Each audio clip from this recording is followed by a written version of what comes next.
화면 공유해서 시작하도록 하겠습니다.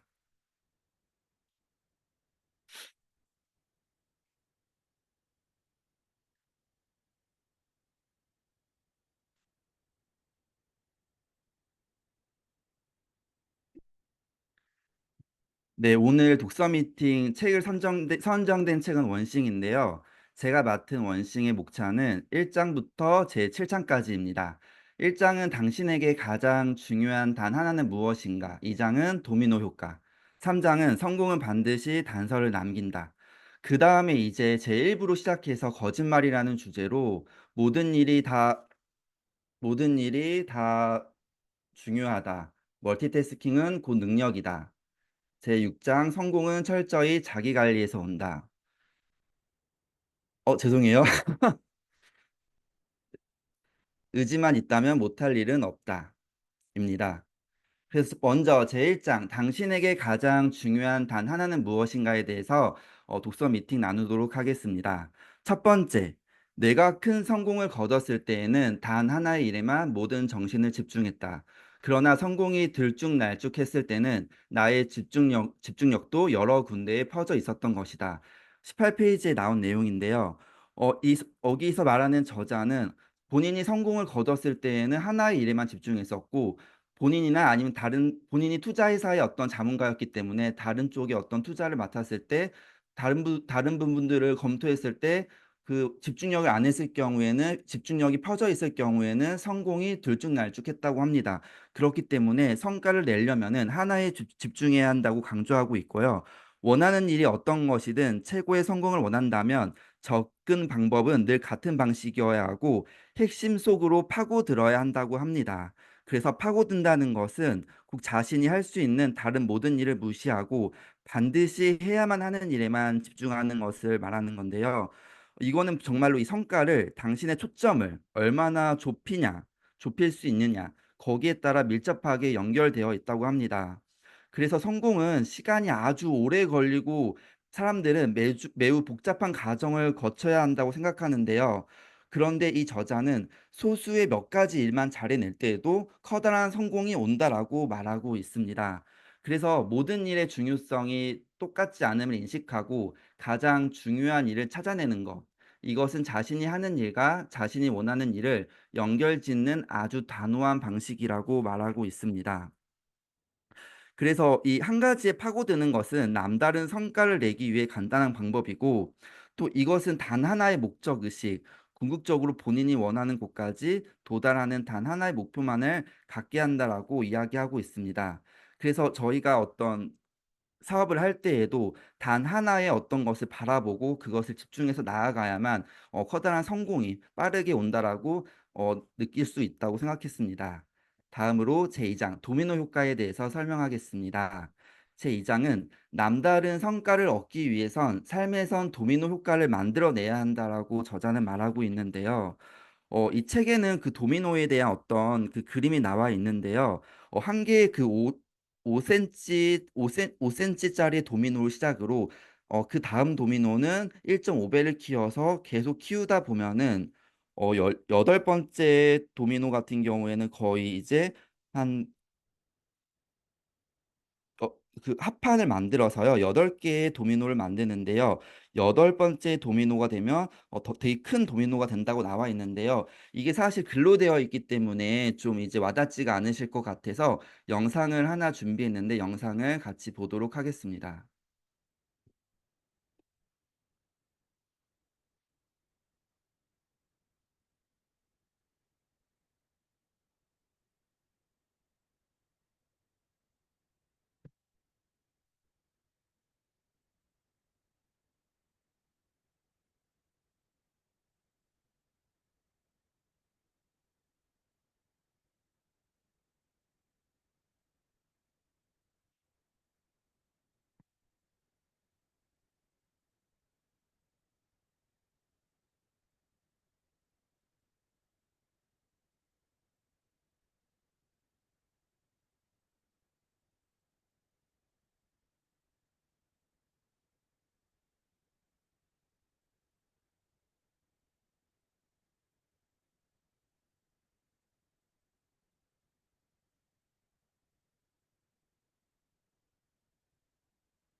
네. 그래서 18 번째 도미노가 이르게 되면 피사의 사탑만큼의 크기가 되고요.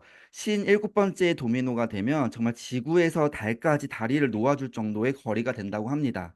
그래서 여기에서 포인트는 이 도미노를 쓰러뜨릴 때 도미노가 여러 개가 아니라 단 하나였다는 거. 그 단 하나를 집중해서 차근차근 도미노를 쓰러뜨린 거고요. 그리고 여기서 말하는 도미노가 이 쓰러뜨릴 때마다 저희가 성공을 거두는데, 그 도미노가 만약에 중요한 도미노가 아니라 중요하지 않은 도미노라면 그것은 성공과 점점 멀어진다라는 것이죠. 그래서 이 도미노는 단 하나여야 되고 또 정말 중요한 도미노여야만 우리의 성공이 더 빠르게 갈 수가 있는 것이고요. 그래서 우선순위를 새로 정하고 첫 번째 도미노 조각을 찾은 다음 그것이 넘어질 때까지 있는 힘껏 내리친다. 이 26 페이지에 나온 내용이고요. 그래서 핵심은 오랜 시간이다. 이 도미노가 이제 어쨌든 하나, 두 개, 세 개 계속 연속이잖아요. 그래서 성공은 연속하여 쌓인다. 단 한 번에 하나씩이다. 그래서 저자는 말하기는 여러 개가 아니라 하나에 한 번씩 집중해서 그것을 성공을 거두라고 말하고 있습니다. 그래서 지식이 풍부한 사람이 있다면 그것은 오랜 시간에 걸쳐 배운 것이다. 숙련된 기술을 가진 사람이 있다면 그것은 오랜 시간에 걸쳐 갈고 닦은 것이다. 그래서 어쨌든 성공은 연속해서 계속 쌓아야 한다고 말하고 있습니다. 다음 3장 성공은 반드시 단서를 남긴다. 네. 한 가지에 집중하는 것이 중요하다는 증거는 정말 사방에 다 널려 있다라고 말하고 있어요. 특히 지금 여기 책에서 말하기로는 기업들도 산업도 핵심이 되는 하나의 제품으로 기업도 경영을 하고 있다라고 하고 있습니다. 그래서 뭐 예를 들면 뭐 스타벅스나 뭐 구글도 검색을 강조해서 그 기업 경영을 하고 있고요. 뭐 그런데 그렇게 경영을 하다 보면은 사실 이제 시대가 변함에 따라서 기술이 혁신이 되고 문화가 좀 변화가 되면서 이 단 하나를 또 계속 진화하고 바뀌어야 하는 순간이 온대요. 그래서 뭐 예를 들면 기업 중에 애플 같은 경우에도 처음에는 뭐 아이폰을 시작했지만 그것이 이어서 에어팟, 아이패드 이런 식으로 단 하나를 계속 진화하는데요. 저는 이걸 보면서 느낀 게 정말 이 PM의 기업도 마찬가지로 PM도 단 하나를 집중하잖아요, 건기식으로. 또 저희는 기본 3종 한국 시장 같은 경우에는 기본 3 종으로 정말 심플하게 사업을 진행하고 있는 것을 봐서 더 비전을 느꼈고요. 이것은 사실은 기업에 국한되지 않고 사람도 마찬가지로 생각합니다. 그래서 사람도 그 단 하나를 붙잡고 계속 발전시켜야 되는 것이고요. 그다음에 "혼자 성공하는 사람은 없다."라는 주제입니다. 그래서 단 하나라는 개념은 단순히 물건에만 적용되지 않고 사람에게 적용하면 그 힘이 얼마나 큰 차이를 만들어내는지 알 수 있다라고 합니다. 그래서 뭐 그 디즈니를 뭐 만들었던 그 디즈니 창업자도 그 형의 도움으로, 형이 이제 그 어떤 취직을 시켜 줌으로써 디즈니 회사를 만들었고요. 또 월마트의 창업주도 장인어른이 돈을 빌려 줌으로써 그 매장을 크게 열면서, 그러면서 어떤 또 위인들 같은 경우에 보면 항상 그 주변에는 사람이 있었다라는 것이죠. 그래서 저자는 "누구도 홀로 성공할 수 없다. 그 누구도 홀로 성공할 수 없다."라고 말하고 있는데요. 그래서 더 큰 성공으로 이끄는 하나를 탁월한 성공을 거둔 사람들은 정말로 이 단 혼자가 아니라 정말 주변에 사람들이 있었다라는 것이고요. 그래서 저는 정말 이 PM 사업을 하면서 느낀 게 뭐냐면은 정말 저도 이렇게 누군가에게 좋은 영향력이 되는 사람, 정말 그들의 성공에서 정말로 도움이 되는 사람이 되어야겠다라고 한 번 더 느꼈고요. 탁월한 성공을 거둔 사람들은 단 하나를 향한 강렬한 열정 또는 단 하나의 특별한 기술을 지니고 있다. 그리고 바로 그것이 그들을 더 큰 성공으로 이끌었다라고 말하고 있습니다. 그리고 37 페이지에 보면요. 우리에게 주어지는 무수한 선택들 중에서 과연 무엇을 어떻게 고르고 어떤 결정을 내리고 후회하지 않는 삶을 살 수 있을까에 대한 어떤 질문에 대해서는요, 단 하나의 원칙을 따르라고 합니다. 성공의 핵심에는 단 하나가 자리 잡고 있다. 바로 그 단 하나가 탁월한 성과를 이끌어내는 시작점이라고 합니다. 그래서 여기는 여러 개가 아니라 단 하나를 계속 집중하라고 말하고 있습니다. 네. 그래서 1 장부터 3 장까지 이제 말씀을 드렸고요. 근데 다음으로 이제 다음 장 4 장부터 7 장은 거짓말에 대한 내용입니다.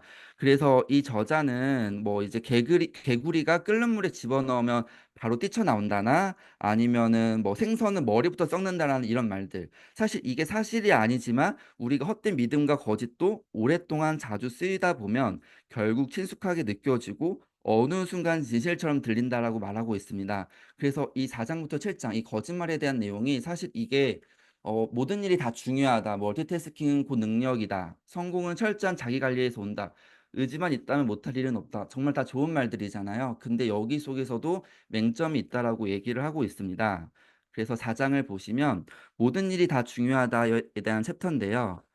사실 평등은 평등부터 거짓이라고 해요. 왜냐하면은 사실 어 태어날 때부터 사실 평등하지가 않고 "이 세상은 평등하지 않다."라고 합니다.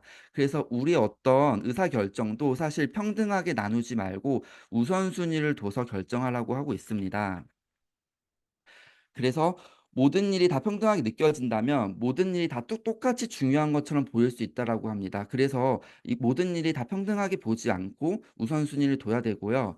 그래서 할 일 목록 대신에 성공 목록을 만들라고 합니다. 그래서 우리가 할 일 목록은 정말 우리에게 유용한 도구이긴 하지만 정말 그렇지만 동시에 또 사소하고 중요하지 않은 일들까지 해내야 한다고 우리를 괴롭히는 원흉이라고까지 얘기를 하고 있어요. 그래서 이 할 일 목록과 성공 목록을 보면 할 일 목록을 다 했다 해도 만약에 할 일 목록 중에 그 성공 목록이 없으면 사실 성공과는 거리가 먼 행동들을 했다라는 것이죠. 그래서 우리는 할 일 목록에 집중하지 말고 성공 목록에 집중하라고 얘기를 하고 있습니다. 그래서 할 일 목록은 긴 경우가 많지만 오히려 성공 목록은 짧은 경우가 많다고 해요. 그래서 할 일 목록은 당신을 여기저기로 뭐 잡아 끌지만 성공 목록은 구체적인 한 방향으로 성공으로 이끌어 준다라고 합니다. 그래서 정말 이게 열심히 하는 사람과 잘하는 사람은 다른 거잖아요. 열심히 한다고 모든 사람이 다 잘하는 게 아니기 때문에 이 성공 목록 리스트를 완수하면서 잘하는 사람으로 계속 발전해야 되고요. 다음으로 80대 20대 법칙으로 얘기를 합니다. 80대 20 근데 80-20 법칙은 말 그대로 이 저자는 100 가지 일 중에 20 가지 중요한 일들을 해라. 왜냐하면 그 80대 20 법칙이요. 소수의 어떤 소수의 노력이 다수의 결과로 이어지기 때문에 소수가 굉장히 중요하다라고 얘기하는데요. 근데 저자는 더 강하게 얘기를 해요. 오히려 20이 아니라 그 20 에서 더 줄여라. 20 에서 또 20을 찾고 그 20 에서 또 20을 찾아서 그게 하나로 나올 때까지 계속 줄이라고 합니다. 그래서 단 하나에 이르기까지 계속해라. 그 80대 20 법칙은 시작이고 끝이 아니다. 그리고 모든 일이 똑같이 중요할 순 없고 성공은 그중에서도 가장 중요한 일에 숨겨져 있다라고 말하고 있습니다. 네. 5 장은요. 멀티태스킹은 곧 능력이다. 네. 저자는 이제 거의 모든 사람들이 멀티태스킹이 효과적이고 효율적이라고 믿고 있지만 절대 그렇지 않다라고 얘기합니다. 우리 사회에서 멀티태스킹은 많은 사람들이 반드시 해야 되고 또 굉장히 이것들을 했을 때 정말 능력자로 인정하는데 그것은 사실 많은 것들이 좀 간과하는 부분이 있다라고 얘기를 합니다. 멀티태스킹은 효율적이지도 효과적이지도 않다라고 말하고 합니다. 그래서 한 번에 두 가지 일을 하려고 하면 그중 하나도 잘하지 못하는 경우가 빈번히 발생하기 때문에 멀티태스킹이 효과적이라고 하지 않고 있고요. 해야 할 모든 일을 하기에는 시간이 부족한 것이 아니라 주어진 시간 내에 너무 많은 일을 해야만 한다고 느끼는 것이 문제라고 합니다. 그래서 모든 일을 해낼 수 있다는 희망을 가지고 두 가지, 세 가지 일을 한꺼번에 사람들은 하는데 그것이 오히려 더 이제 효과적이지 않은 생산을 한다고 합니다. 그래서 그 각종 연구에 따르면 직장인들은요 11 분마다 한 번씩 그 타인의 방해를 받는다고 해요. 그래서 삼 그 타인의 방해를 받으면 그 하루의 일과 중에 3분의 1을 그 집중력을 다시 찾는 데 시간을 쓴다고 해요. 그만큼 멀티태스킹을 했을 때에 시간을 많이 뺏긴다고 볼 수가 있다고 합니다. 그래서 자신에게 가장 중요한 일을 하고 있으면서 '왜 대체 멀티태스킹을 용납을 하는 것인가.'에 70 페이지에 나오고 있는데요.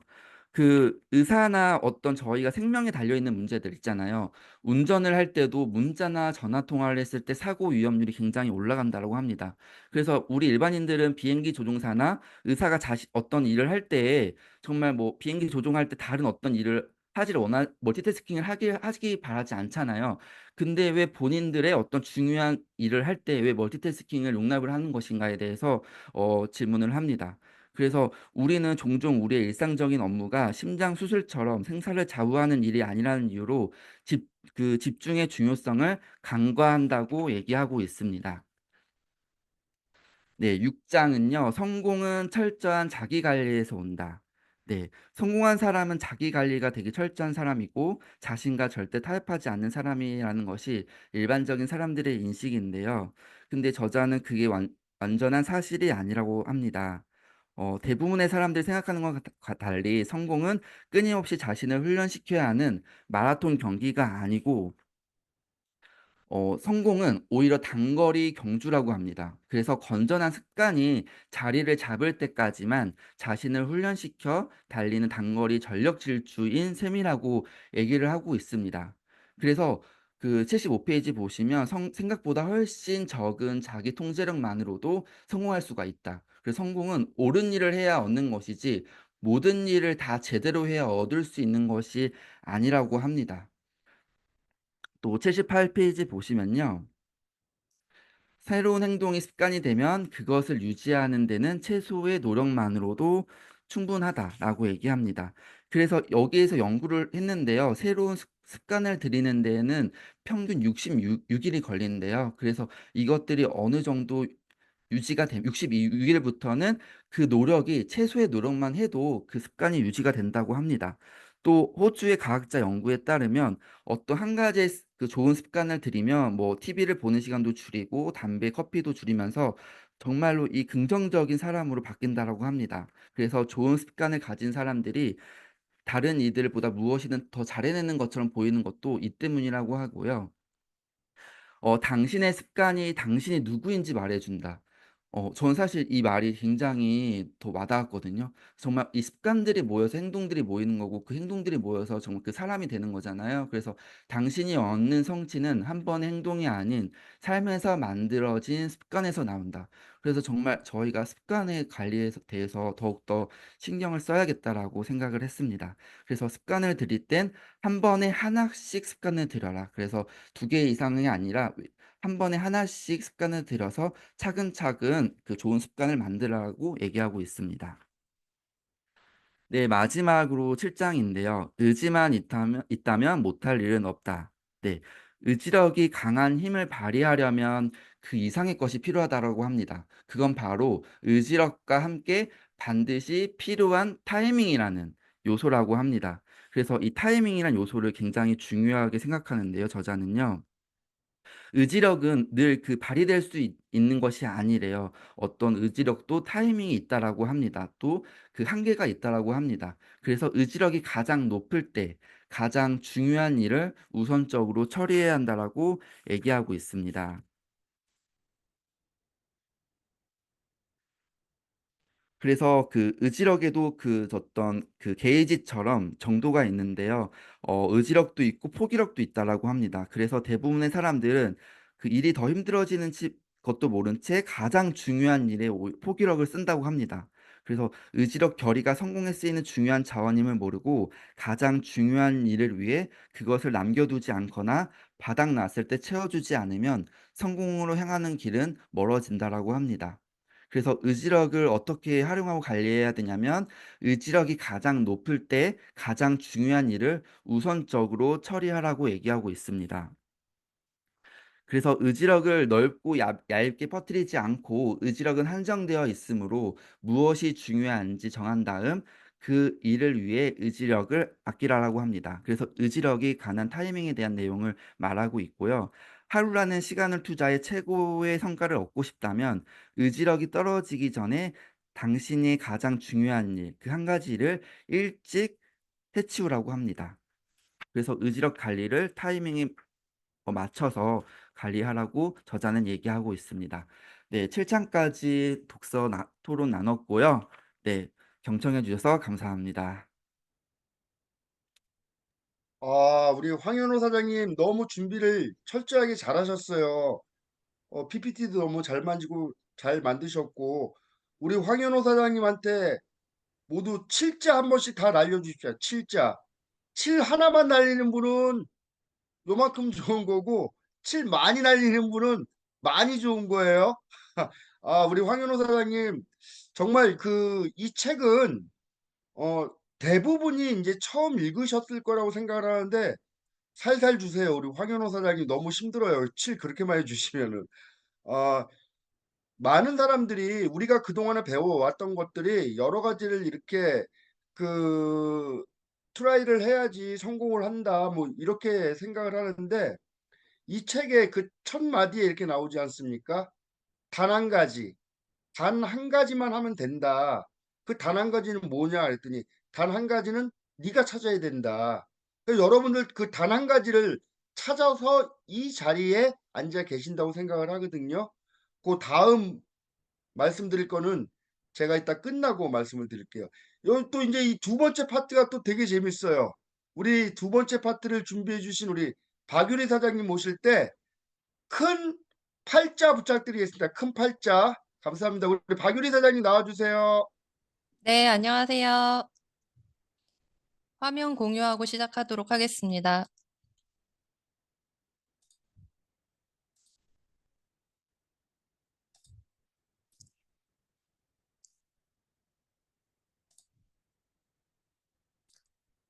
저는 PPT가 좀 단조로워서 죄송합니다. 저는 지금 앞서 황련호 사장님께서 하셨던 그 6가지 거짓말 중에서 제가 5번째 이제 이어서 할 건데요. 저는 8장하고 8장에서부터 13장을 준비를 했습니다. 그 5번째 거짓말 중에서 일과 삶의 균형이 필요하다라고 나와 있는데 균형 잡힌 삶이란 거짓말이라고 이제 책에 나와 있습니다. 그래서 절대적인 균형이란 세상에 존재하지 않고 대부분이 곰곰이 생각해 보지 않은 채 달성 가능한 훌륭한 목표인 것처럼 받아들이는 잘못된 개념일 뿐 균형이란 개념은 말 그대로 개념에 지나지 않고 이런 목적 의식 삶의 의미, 중요성, 이런 것들이야말로 성공적인 삶을 만드는 요소라고 합니다. 그래서 남다른 성과를 내려면 일정 정도 이상의 집중력과 시간을 필요로 하기 때문에 한 가지 일에 시간을 쏟는다는 것은 자연히 다른 일에 들어가는 시간이 줄어든다는 뜻이기도 하죠. 그래서 우선적으로 중요한 일을 처리하다 보면 눈에 보이지 않는 중간의 선을 이리저리 넘나들게 되기 때문에 균형은 불가능해질 수밖에 없습니다. 그래서 저도 일과 삶의 균형을 맞춰야 하는 강박이 있는 사람이었는데, 이 균형을 향한 욕구가 생기는 것은 당연한 일이라고 합니다. 그 모든 일을 다 해낼 수 있는 충분한 시간과 그리고 그 모든 일이 제 시간에 마무리되는 것, 이런 것들이 사람의 마음을 평안해지게 하고 고요하게 하는데, 이러한 평온함이 너무나도 현실적으로 느껴져서 우리 삶은 당연히 그래야만 하는 것처럼 보이지만 사실은 그렇지가 않습니다. 이렇게 중도적인 삶을 살 때는 어떤 일에든 많은 시간을 투자하기가 힘들어진다는 문제가 생기고 모든 일에 관심을 쏟으려 하다 보면 그 모든 일에 대한 노력이 부족해지고 어느 하나 제대로 완수되는 일이 하나도 없게 됩니다. 그래서 중도적인 삶을 살아도 괜찮을 때가 있고 그렇지 않을 때가 있는데 이 기적은 항상 바로 극단에서 일어나기 때문에 언제 중도를 선택하고 언제 극단을 달려야 할지 아는 지혜가 필요합니다. 그렇지만 극단을 추구하다가 보면 균형이 무너지지 않을까, 이 안정된 것들이 무너지지 않을까 겁이 나게 되는데요. 하지만 시간은 결코 우리를 기다려주지 않기 때문에 이때의 중심 잡기가 반드시 필요하다고 합니다. 저는 처음에 이 말을 들었을 때 균형과 중심 잡기가 같은 말이 아닌가라고 생각을 했는데 이 중심 잡기라는 것을 제대로 수행하기만 한다면 균형 잡힌 것처럼 보일 수 있고 그러기 위해서는 버려야 하고 그리고 선택을 하고 집중을 해야 합니다. 그래서 기억해둬야 할 것은 진정으로 중요한 일에 집중을 하다 보면 다른 무언가 어떤 건 제대로 처리되지 않은 거는 있을 수가 있어요. 그래서 중요하지 않는 어떤 일들을 미완성인 채로 남기는 것은 우리가 탁월한 성과를 얻기 위해서 반드시 치러야 할 대가와 같은 거고, 그렇지만 모든 것을 다 미완의 상태로 남겨놓아서는 안 되기 때문에 이때 바로 중심 잡기가 필요합니다. 그래서 중심을 잡는 것에는 두 가지 종류가 있는데요. 이렇게 일과 개인적인 삶과 직업적인 부분에서 볼 수가 있습니다. 그래서 저는 이 부분을 읽으면서 제가 이 책을 한 5년 전에만 좀 먼저 알았다면 얼마나 좋을까 하고 이 부분에서 좀 많이 후회가 있었는데요. 개인적인 삶에서 많이 놓치고 가는 부분이 있었던 것 같았는데, 개인적인 삶에서는 우선 버리고 가는 것이 없어야 합니다.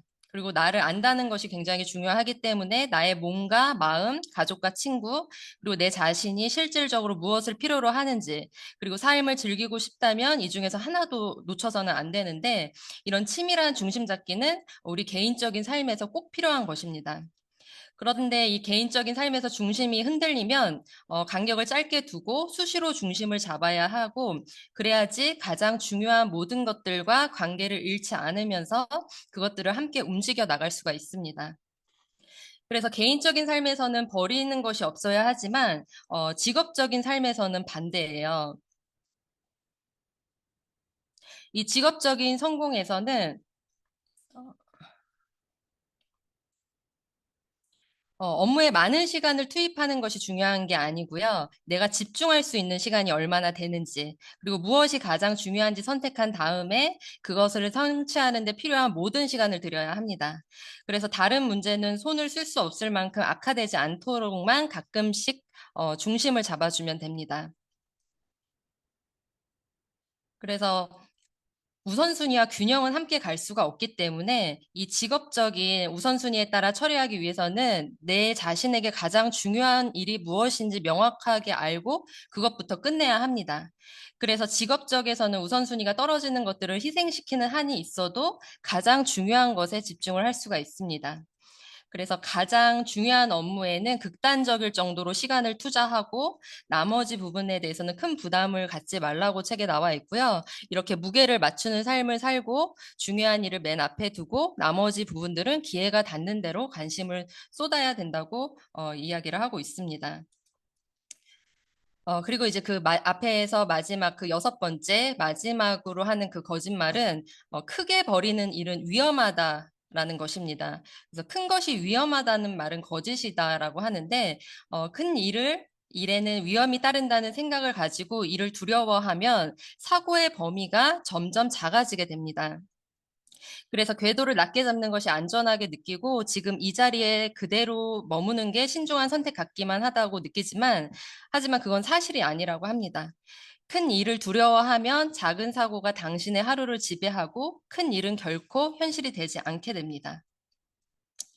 그래서 성공은 생각의 크기에 비례하기 때문에 성공을 하려면 행동이 필요하고 행동은 생각을 필요로 하게 합니다. 그래서 굉장히 크게 생각하고 크게 살아야지만 자신의 삶과 일에서 진짜 잠재력을 경험을 할 수가 있는데요. 우리가 얼마나 크게 생각하느냐는 얼마나 높은 곳까지 이를 것인가 결정짓는 발판이 되고, 그리고 크게 생각하는 것은 오늘도 그리고 내일도 남다른 성과를 낼 수 있는 최고의 기회를 제공하고, 그러기 위해서는 성장하는 사고 방식을 가져야 한다고 하는데요. 이 성장 사고 방식을 우리의 자아상이 우리의 행동에 어떤 영향을 미치는지 학생들을 상대로 연구한 결과가 있는데, 하나는 전반적으로 크게 생각하면서 성장을 추구하는 성장의 사고 방식이고, 또 다른 하나는 한계를 가하고 실패를 피하려고 하는 고정된 사고 방식인데, 연구 결과에 성장 위주의 사고 방식을 갖춘 그 학생들이 고정된 사고 방식의 학생들보다 더 나은 학습 전략을 가지고 있었고, 무력감도 덜 느꼈고, 그리고 긍정적인 노력을 기울이는 모습을 보였고요. 학습 성적도 더 좋았다고 합니다. 그리고 또한 자기 삶의 한계를 정하지 않고 자기의 잠재력을 최대한 발휘할 가능성이 높았는데, 정말 여기서 다행인 건 이 사고 방식이 변할 수 있다고 이 연구하신 분이 주장을 하고 있습니다. 습관과 마찬가지로 이 올바른 사고 방식이 자리 잡을 때까지 이 사고의 방향을 성장의 사고 방식으로 바꿀 수 있다고 말을 하고 있습니다. 그래서 이렇게 성장하는 사고방식으로 정말 크게 생각하면서 내 안의 거인을 깨워야 하는데, 이 크다라는 것은 위험한 것이 아니라 곧 위대함, 남다른 성과를 상징을 하고 큰 삶을 추구를 해야 됩니다. 작은 생각으로 삶까지 작게 쪼개지 말고 크게 생각하고 목표를 높게 잡고 대담하게 행동해야 하고요. 크게 생각하고 크게 살아야지만 자신이 삶과 일에서 잠재력을 경험을 할 수 있다는 것을 저 또한 책에서 지금 많이 도움을 받았습니다. 책의 2부에서는 진실에 대해서 이야기를 하고 있는데요. 이 복잡한 세상에서 중심을 잃지 않는 방법은 이 단 하나라고 또 이야기를 하고 있습니다. 우리는 지나치게 생각을 많이 하고 지나치게 과도한 계획을 세우고 지나치게 커리어와 사업 삶을 분석하려고 든다고 합니다. 지금 제가 사실 이 책을 읽기 전에 저의 모습이었는데요. 이 책의 성공 핵심은 이렇습니다. 삶의 매 순간마다 가장 적합한 행동을 하고 떳떳하게 내가 여기에 지금 있어야 할 곳이고 나는 내가 이 순간에 해야 할 일을 하고 있다라고 말할 수 있다면 당신의 삶 속에 숨어 있는 모든 훌륭한 가능성들이 현실이 될 거라고 이야기를 합니다. 그래서 그 단 하나, 이 탁월한 성과 뒤에 이 숨겨진 놀랍고도 단순한 진실을 알게 되었다고 했는데요. 이 단 하나에 집중하는 사람은 자주 실패를 하지 않는다고 합니다. 그래서 그 앞서가는 그 비밀은 먼저 시작을 하는 거고, 그 시작하는 비결은 복잡하고 어려운 일들을 관리하기 작은 조각들로 나눈 다음에 가장 첫 번째 조각에 덤벼드는 것이라고 합니다. 그래서 그 첫 번째 조각이 어떤 것인지 물어보기 위해서 이때 초점 탐색 질문을 던져야 하는데, 이 초점 탐색 질문은 우리가 한 걸음 내디딜 걸음이 잘못된 길로 들어서지 않도록 도와줄 수 있는 질문이 될 수가 있습니다. 그래서 먼저 이 큰 그림은 이 큰 그림의 지도이자 작은 초점의 나침반이라고 하는데, 이 큰 그림은 올바른 방향, 나의 단 하나는 무엇인가, 내가 어디로 가고 있는가, 나는 어떤 목표를 겨냥하는가를 볼 수가 있고, 이 작은 초점 질문은 당장 지금 시작할 수 있는 나의 단 하나는 무엇인가, 그 방향으로 나가기 위한 올바른 행동을 찾는 데 필요하고요. 이 큰 그림으로 완성하는 길에 지금 당장 무엇을 해야 하는가 답할 수 있도록 도와줄 수가 있습니다. 그래서 이 초점 탐색 질문은 성공에 반드시 필요한 일, 의사결정을 하게 만들면서 선택과 행동에서 모두 최선의 결과를 이끌어내게 됩니다. 그래서 우리에게 최고의 오늘, 최고의 날, 최고의 달, 이런 커리어로 가는 길에서 벗어나지 않게 하려면 이 초점 탐색 질문을 끊임없이 던져야 한다고 합니다. 그래서 우선순위에 따라 해야 할 일들을 정리할 수가 있게 되고, 저 또한 일을 하면서 복잡한 상황이 생기면 이 첫 번째 도미노 조각을 찾는 초점 탐색 질문을 습관적으로 하게 된다면 아침에 일어났을 때나 내가 하루 일과 내내 이 질문을 계속해서 사용을 한다면 가장 중요한 일에 집중을 할 수 있게 도와준다고 생각을 합니다. 그래서 생산적인 한 주를 보낼 수 있다는 생각을 하게 되었습니다. 그래서 초점 탐색 질문은 세 파트로 나뉘게 되는데요. 먼저 파트 1은 당신이 할 수 있는 단 하나의 일, 초점을 맞춘 행동에 불을 지핀다. 다른 또 여러 가지가 선택지가 있다고 하더라도 어차피 두 개 이상의 그 이상을 얻을 수는 없기 때문에 오직 단 하나만을 받아들여야 한다는 것을 상기를 시켜야 되고요.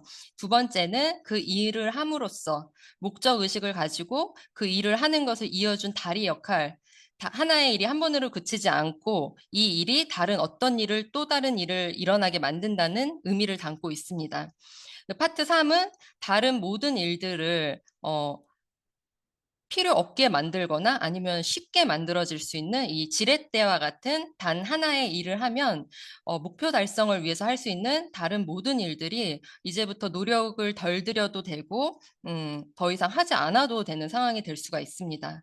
그래서 이 초점 탐색 질문은 첫 번째 도미노를 찾아서 그것을 넘어뜨릴 때까지 거기에만 초점을 맞출 것을 요구하고 있습니다. 그래서 인생에서 복잡한 다른 것들을 싹 정리하고 중요한 일에만 집중하고 초점을 흐트러뜨리는 다른 일들을 피하면 인생을 송두리째 변화시킬 가능성이 더 커진다고 이야기를 하고 있습니다. 그래서 이 초점 탐색 질문은 삶의 이런 여러 가지 분야에서 자신만의 단 하나를 찾도록 도와주는데요. 이런 뭐 정신적 행복, 신체적 건강, 개인적 삶, 이런 해당 분야를 먼저 말하고 그 다음을 질문을 만든 뒤에 시기를 덧붙이면 더 좋거든요. 시기를 덧붙이고 그것을 함으로써 다른 모든 일을 쉽게 혹은 필요 없게 만들어줄 단 하나의 일은 무엇인지를 질문을 한다면 내가 어떤 것을 해야 할지 명확해지기 시작을 합니다. 그래서 초점 탐색 질문을 습관처럼 던진다면 내 자신이 원하는 탁월한 성과를 얻기 위해서 질문의 힘을 온전히 이용을 할 수가 있고 여기에서 바로 차이가 나타나게 됩니다. 다음은 12장인데요. 삶의 해답으로 가는 길인데 큰 질문을 던져야 한다고 해요. 이 초점 탐색 질문은 큰 질문을 던지는데 많은 도움을 줄 수가 있는데 이 왼쪽에 4사분면이 있습니다. 먼저 이 4분면을 보면은 굉장히 작고 구체적인 목표가 써 있어요. 그래서 여기는 낮은 목표이기 때문에 대단한 행동의 변화를 요구하지 않기 때문에 남다른 성과로 이어지는 경우가 드물게 되고요. 이 3번의 4분면은 작고 광범위한 목표입니다. 그래서 질문이 크기는 하지만 질문이 나열하기는 굉장히 광범위해서 좋지만 이 선택지를 좁히고 파고들려면 더 구체적인 내용이 필요하게 됩니다. 그리고 이사분면은 크고 광범위한 질문이긴 한데요. 구체적인 내용이 없기 때문에 출발점은 좋아도 구체성이 떨어지면 더 많은 의문으로 남게 되고 모호한 부분이 많아서 구체적이지 않아서 어디에서부터 시작해야 할지 알 수 없는 상황이 되게 됩니다. 그리고 이 1사분면, 이 크고 구체적인 이 목표는 6개월이라는 이 구체적인 일정이 정해져 있어서 도전할 가치가 있는 과제가 될 것이고 여기에는 큰 해답이 필요하기 때문에 스스로 생각하는 한계를 더욱 넓히고 기존에 가지고 있던 해결책 이상의 것을 살펴보게 되게 됩니다. 그래서 큰 질문을 초점 탐색 질문으로 바꾸면 가장 중요한 일이 무엇인지 알 수 있게 됩니다. 그래서 큰 질문을 던졌다면 이제 또 큰 해답을 찾게 돼야 되는데 이 오른쪽의 그림처럼 이 세 개의 범주로 나뉘고 있습니다. 내가 지금 당장 할 수 있는 것, 그리고 최대한 힘을 발휘해야 하는 것, 가능성이 있는 것.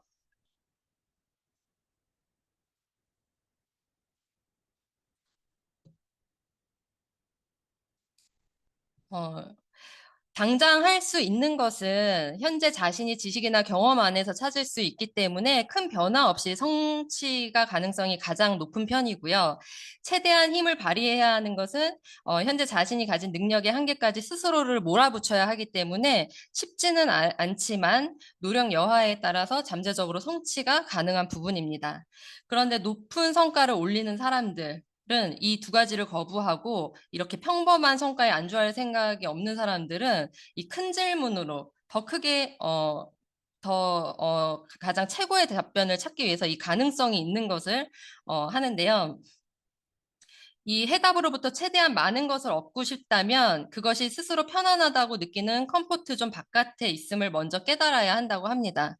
우리 PM에서 말하는 것처럼 성공은 안전지대 밖에 있다는 것처럼 이 스스로 편하다고 느끼는 것에서 벗어나야 하는데 이 큰 해답은 우리가 원하는 이 큰 질문에 대한 해답은 우리가 뭐 이렇게 손에 닿기 쉬운 곳에 있는 것도 아니고 훤히 보이는 곳에 있지 않고 그걸 찾아가는 길 역시 험난하지만 이것을 가능성이 있는 것은 이미 알려진 것 이상, 그 이상의 것에 너머에 있습니다. 그래서 자신만의 해답을 찾고 싶다면 다른 사람의 연구와 경험을 공부하고 그곳은 최고의 탐색 장소가 될 것이라고 하는데요. 그래서 벤치마킹과 트렌드를 이용을 하게 된다면 꾸준히 그 상황을 연습을 하면 앞으로의 상황이 어떻게 바뀔 것인지 예측하는 실력이 놀라울 만큼 좋아질 수 있다고 합니다.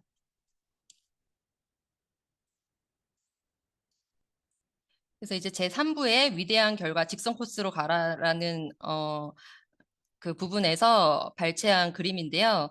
우리 삶에는 단 하나를 실행에 옮기고 탁월한 성과를 올리는 데 필요한 공식이 있는데 이 공식에는 이 필요한 세 가지 요소는 그 아주 큰 단 하나가 있고 작은 단 하나가 있습니다. 큰 단 하나는 목적 의식이고 작은 단 하나는 그 목적 의식을 행동으로 옮길 때 필요한 우선순위입니다. 그래서 이 목적의식, 우선순위, 생산성을 빙산의 일부분이라고 보면 이렇게 일반적으로 이 물 밖에 보이는 이 부분, 이 빙산의 일각처럼 보이는 이 부분을 우리 눈에 보이는 것은 보이지 않는 큰 것에 의해서 결정이 되게 됩니다. 그래서 생산성이 높은 사람들은 목적의식과 우선순위에 대한 생각이 분명하고요. 역으로 말하면 목적의식과 우선순위는 사람들이 높은 생산성을 발휘할 수 있도록 밀어붙이게 됩니다. 그래서 목적의식을 가지고 사는 게 굉장히 중요한데요. 목적의식이 주는 행복을 봤을 때 사람들에게 가장 삶에서 무엇을 원하냐고 물어보면 행복이라는 대답을 가장 많이 한다고 해요. 그런데 이 행복이 지속적이어야 하는데 돈과 재산이 많다고 자동적으로 지속적인 행복이 생기지는 않습니다. 행복은 만족을 느끼는 길에서 생겨나는데 행복에는 5가지 요소가 있다고 해요. 긍정적인 감정, 기쁨, 성취, 인간관계, 참여, 의미. 이 5가지가 있는데 이 중에서도 가장 중요한 것이 참여와 의미가 가장 중요하다고 합니다. 그래서 우리 이 더 큰 목적의식을 충족시킨다면 가장 강력하고도 오래 지속되는 행복이 가능해진다고 하는데 이 목적의식 같은 경우는 일이 잘 풀리지 않을 때에도 도움을 받을 수가 있다고 합니다. 이 높은 목표를 가지고 살다가 보면 자기 나름의 힘든 시기를 겪을 수밖에 없는 경험은 누구나 다 가지고 있는데요. 내가 그럴 때 어떤 일을 할 때 잘 안 풀리더라도 스스로 내가 그 하는 이유를 제대로 알고 있다면 더 노력할 수 있는 동기와 의지가 생긴다고 합니다. 그래서 내가 아침에 잠에서 깨고 힘들고 지칠 때도 내가 계속해서 이 일을 계속하게 만드는 것이 무엇인지, 나의 강력한 나의 Y가 무엇인지, 그리고 자신의 삶에 흥미를 갖는 이유, 그리고 지금 하고 있는 이 일을 하는 이 이유를 스스로 그 이유를 알고 있다면, 이 목적의식을 가지고 있다면 더욱더 노력할 수 있는 동기와 의지가 생길 수가 있습니다. 그래서 저는 이 원심을 통해서 사실 제가 이 집중도가 흐트러지면 어떤 결과로 이어지는 대한 해답을 이 책을 통해서 찾게 되었고요. 저 또한 지금 제가 이것저것 하다가 하나도 제대로 못하는 상황에 놓여 있었는데 제가 정말 원하는 한 가지를 찾고 거기에 초점 탐색 질문을 하면서 무엇이 중요한지, 어떤 게 우선순위인지 알고 집중도 있게 PM을 할 수 있겠다는 힘을 이 원싱 책을 통해서 얻게 되었습니다. 그래서 책을 통해서 많은 영감을 얻었고 앞으로 저의 사업의 지침서 같이 저는 여러 번 읽게 될 것 같고요. 사장님들께서도 정말 간절히 원하는 그 단 하나에 집중하시길 바라면서 저의 시간은 여기서 마치도록 하겠습니다. 감사합니다. 우리 박유리 사장님한테 이 책이 많이 도움을 드렸고 또 영감을 얻었다고 하니까 정말 무엇보다 기쁩니다. 이 책 여러분들이 지금 쭉 황현호 사장님하고 박유리 사장님이 발표하시는 내용을 들으면서 아마 깜짝깜짝 놀라시는 분들 굉장히 많으실 거예요. 그리고 여러분 한번 생각을 한번 해보십시오. 여러분들 주위에 있는 지인들이나 친구들이나 뭐 이런 분들이 지금 우리는 매일매일 매일매일 성장하기 위해서 이러한 시간을 갖고 있을 때 보통 사람들은 지금 뭐 하겠어요? 생맥주집에서 치킨에다가 생맥주 딱 마시고 이러면서 정치 얘기하고 경제 얘기하고, 하지만 자기 힘으로 할 수 있는 것은 아무것도 없는 것들에 대해서 얘기를 할 거란 말이에요. 근데 우리는 우리가 좀 더 나아지기 위해서 우리가 할 수 있는 것에 집중하고 있다라고 말씀을 드리면서, 우리 마지막 준비해 주신 우리 이태린 사장님 모실 때 우리 큰 박수 부탁드리겠습니다. 이태린 사장님 나와주세요. 네. 잠시만요. 아, 제가 여기서 잠시만요.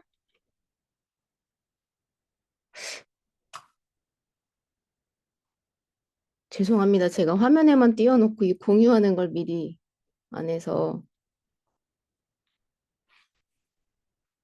죄송합니다. 빠르게 해볼게요. 천천히 하세요. 네. 바탕화면에 있는 깔아는 놨는데요, 그룹장님. 화면 하단에 네. 초록색 공유라고 써 있는 그 버튼을 찾아보실래요? 예, 그거는 눌렀는데 제 네. 화면에 있는 거를 불러오는 게 지금 문서를 위한 이제 마지막 섹션을 함께 해보려고 하는데요. 자, 저희가 원싱에 이르기 위해서 의심해봐야 할 성공에 관한 6가지 거짓말에 대해서도 살펴봤고요. 그리고 복잡한 세상에서 중심을 잃지 않을 진실도 살펴보고, 이제 그 마지막 인생의 반전을 불러오는 단순한 진리인 위대한 결과에 이르기 위한 마지막 액션에 대해서 제가 사장님들과 함께 정리를 해보려고 합니다. 저는 이 14장의 맨 앞장을 보면서 조금은 더 굉장히 충격이라면 충격이고요. 굉장히 뜨끔한 마음으로 이 책장을 넘기게 됐는데요. 14장에서 맨 앞에는 이상한 나라의 앨리스의 이제 대화가 등장을 합니다. 앨리스가 여기에서 어느 방향으로 가야 하는지 알려주시겠어요? 라고 길을 가다가 만난 채셔 고양이에게 질문을 던졌을 때, 채셔 고양이는 그건 네가 어디로 가고 싶으냐에 따라 달려있지? 라는 답을 합니다.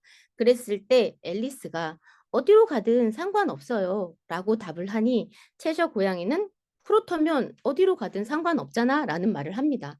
저는 이 부분에서 스폰서님에게 너무나 해맑은 얼굴로 저는 어떻게 해야 하나요? 라고 답을 던졌던 저의 모습을 조금은 반영을 했는데요. 자, 이 대화는 저희가 목적의식과 우선순위에 대해서 얼마나 관계가 높은지를 알 수 있는 대화입니다. 목적의식을 가지고 저희가 이제 목적의식을 가지고 있다 보면 내가 어디로 가야 하는지를 알게 되고요. 우선순위에 따라서 살게 되면 그 어디에 이르기 위해서 내가 무엇을 해야 하는지 알 수 있다고 합니다. 목적의식, 저희가 흔히 뭐 마트에 가서 쓰레기 봉투를 사야지라고 하면서 저희가 뭐 어떤 뭐 쇼핑몰이라든가 이런 데로 가는 것보다는 그냥 정말 단순하게 마트로 나의 발걸음을 향해 하는 것처럼 내가 어떤 것을 하려고 하는지를 생각했을 때 그에 따른 나의 행동이 나온다라는 걸 볼 수 있습니다. 다음 장으로 넘겨주세요, 그룹장님. 네, 그래서 먼저 우선순위에 따라서 살라는 이제 섹션인데요. 우선순위가 없는 목적의식은 무력하다라고 합니다. 우선순위라는 말도 굉장히 좋은 말이고 목적의식이라는 말도 저에겐 굉장히 중요한 워딩인데, 자, 목적의식과 우선순위가 관계가 멀리 있거나 방향성이 다르다라면 저희가 원하는 방향으로 가기는 어렵겠죠. 그래서 내가 하고자 하는 방향과 내가 먼저 해야 할 일의 방향이 맞아졌을 때 그에 따른 결과들이 나오고 어떤 행동이 정해진다라는 걸 볼 수 있고요. 자, 그런데 저희가 이렇게 무언가를 할 때 너무 미래지향적으로 목표를 설정하면 사실 많은 분들이 동기부여를 덜 받는다라고 합니다. 내가 6개월 후에 200만 원을 줄게라는 제안과 내가 지금 당장 뭐 이걸 했을 때 50만 원을 줄게라고 했을 때 사람들은 생각보다 더 높은 금액인 6개월 후를 선택하는 것이 아니라 지금 당장 눈앞에 보이는 나의 이득을 취하고 선택한다라고 합니다. 그래서 지금 내가 현재의 근거에서 목표를 설정하고 그에 맞는 우선순위를 설정하는 것이 좋다고 하고요. 그랬을 때 단 하나를 생각하는 법을 훈련하라고 하는데 저는 이 부분이 사실 굉장히 쉽지 않았습니다. 워낙에 앞에서 말했던 멀티태스킹이 능력이다라고 생각했던 사람 중에 하나이기 때문에 집중도 있게 무언가를 해나가기보다는 조금 쉬운 말로 산만한 거죠. 무언가를 하다가 또 다른 일에 빠지고 준비를 하는데 30분이면 될 게 1시간 이상이 소요가 되고 이런 사람 중에 하나였기 때문에 이 내가 해야 할 단 하나로 몰아가는 훈련이 쉽지는 않았는데, 내가 가장 되고 싶은 최종 목표를 생각했을 때 5년 후에 나의 행동이 결정이 되는 거고, 그 5년 후에 어떤 내가 가고자 하는 목표를 생각했을 때 1년, 그리고 한 달, 일주일, 바로 지금 내가 해야 할 행동이 정해지는 건데, 그렇게 여기서 제시하는 훈련 방법을 해봤을 때 생각보다 지금 나에게 가장 중요한 우선순위가 뭔지 찾기가 굉장히 수월한 경험을 했고요. 그리고 했을 때 사실 저희가 그런 말이 있죠.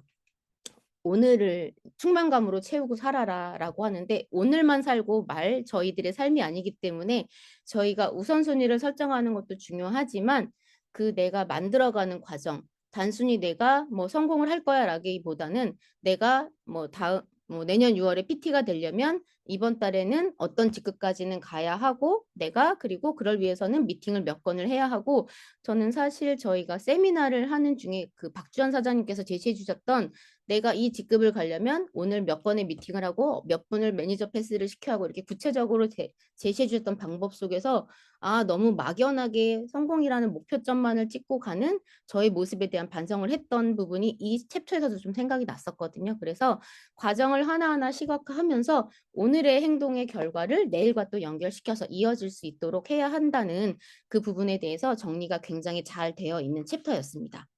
다음 장에서는 그러기 위해서는 또한 저희가 목적의식을 갖고 그 안에서 우선순위를 갖고 하다 보면 생산성을 따라온다라고도 하는데요.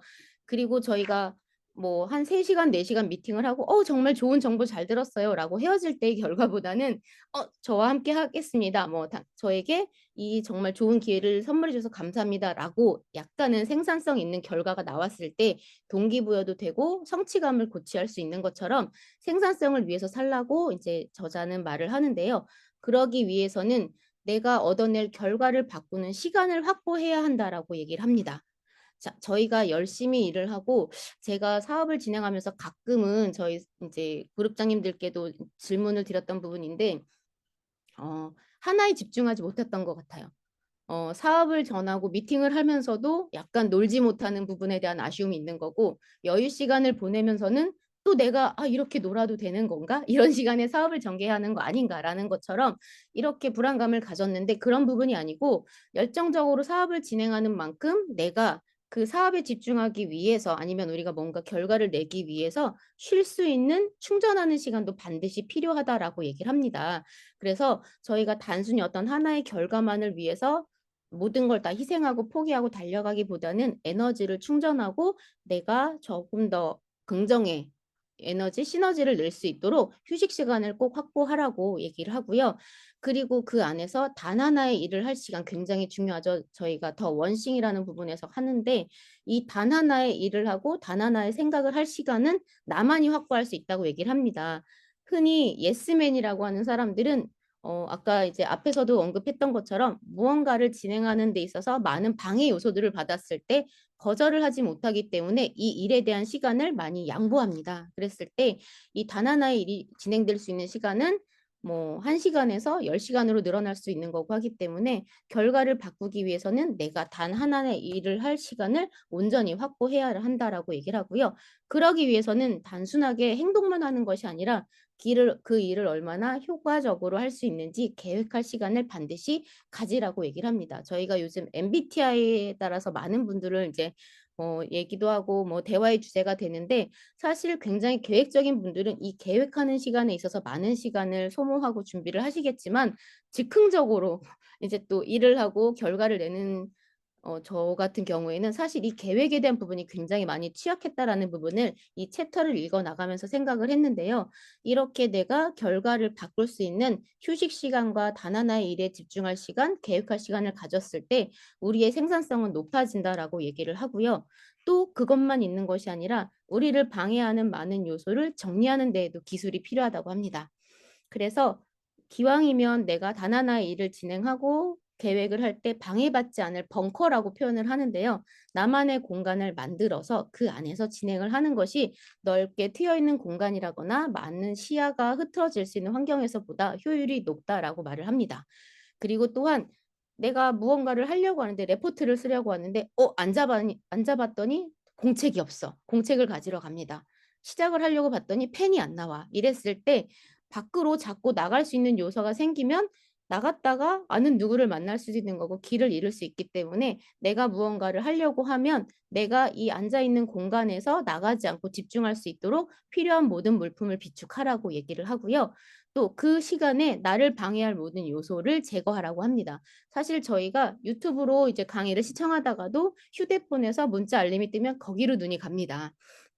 그리고 유튜브에서 강의를 듣다가 잘 모르는 단어가 나오면 저게 무슨 뜻이지? 검색해 볼까? 인터넷 서칭을 자연스럽게 합니다. 이러다 보면 나의 집중도와 나의 할 일이 진정한 강의에 대한 몰입이 아니라 자꾸 흐트러지게 되거든요. 그랬을 때 아예 휴대폰을 끄고 인터넷을 금지하고 이렇게 내가 나의 하나의 시간에 몰입할 수 있도록 그 요소들을 제거했을 때 효과가 높고요. 또한 그렇게 제가 무언가를 집중해서 해 나가고 있을 때 많은 분들이 뭐 저 이거 좀 도와주세요. 또 직장에서는 많은 상사들의 다른 오더가 내려올 경우 그럴 때는 제가 이 시간까지는 이 일을 해야 하니 이 시간에는 저를 방해하지 말아 주십시오라고 해서 이렇게 주변의 도움을 요청해서 나의 생산성을 높일 수 있는 방향을 내가 만들어 가야 한다라고 얘기를 하고 있습니다.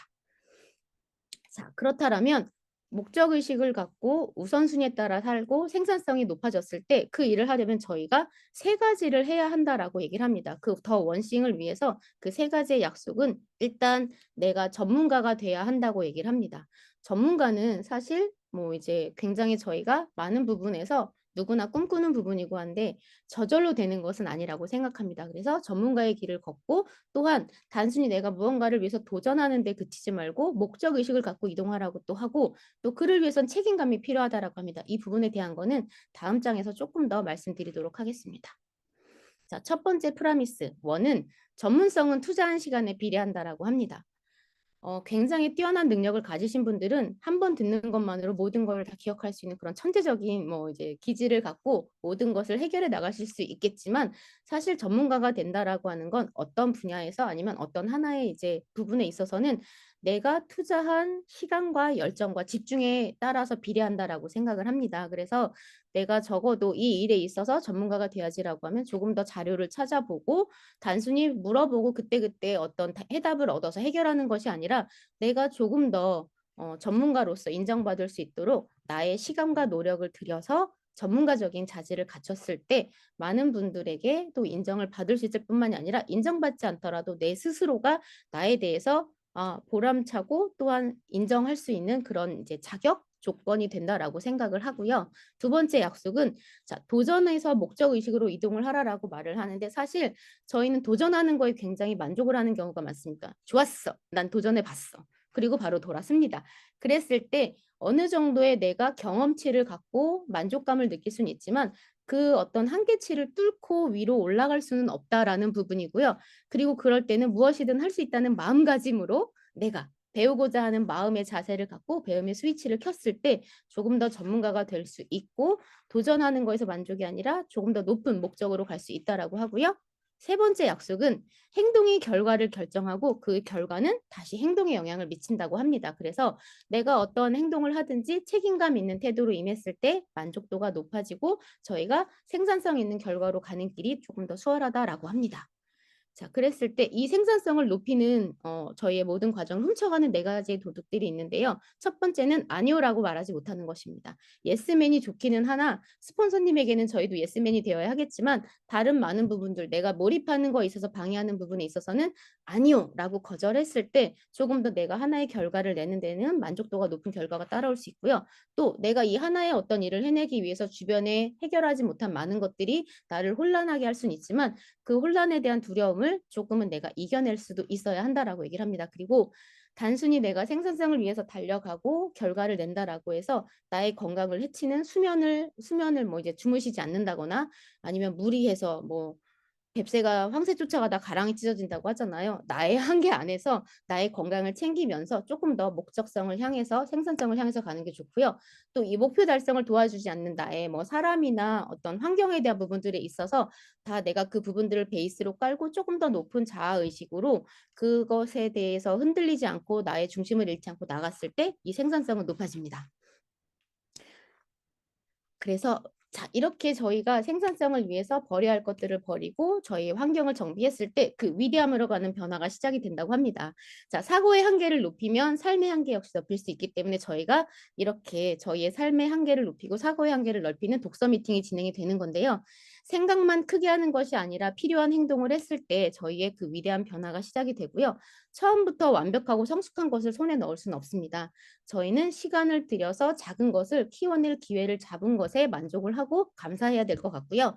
남다른 성과를 원할 때마다 내가 그 도미노를 넘어뜨릴 시작할 바로 그 단 한 가지의 행동을 찾기만 하면 그 위대함의 변화는 시작이 된다고 합니다. 그랬을 때 남다른 성과로 가는 믿음을 바탕으로 저희의 위대함이 시작이 되는데요. 일단 목적의식, 우선순위, 높은 생산성을 추구한다라는 걸 항상 나의 머릿속에 두시고요. 후회는 하지 않으시는 게 좋습니다. 내가 선택했다라면 그 결과에 대한 책임도 내가 지는 거고 선택했다라면 그냥 밀고 나가는 거.